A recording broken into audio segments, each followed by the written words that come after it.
Is your mouse scroll wheel possessed, randomly zooming up and down when you just want it to behave?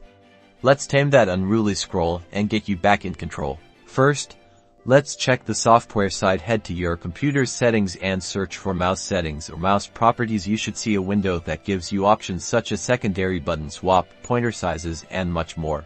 Once you see these settings, go to the scroll wheel configuration. Most mice give you a way to adjust the speed on that. Just move the slider and see if you can find the one you seek. Also check for any options related to smooth scrolling. Sometimes incorrect settings affect how the wheel performs. If software isn't the culprit, it might be a hardware issue. Unplug your mouse and flip it over. You should go for cleaning tools, such as compressed air, to remove debris from around the wheel.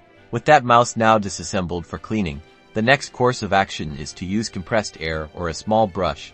The goal here is to get inside and remove any dust, dirt, or debris. This can commonly happen when the wheel spins a lot and attracts the components with magnetic pull. If everything else has failed, it's time for the last check in your computer's device manager.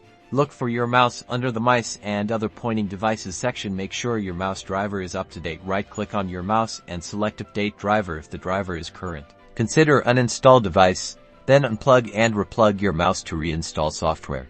With these steps, hopefully, we've brought your scroll wheel back to its senses. Now you can get back to scrolling smoothly. Don't forget to like, subscribe, and share these tips with anyone struggling with a Mindofit sound mouse.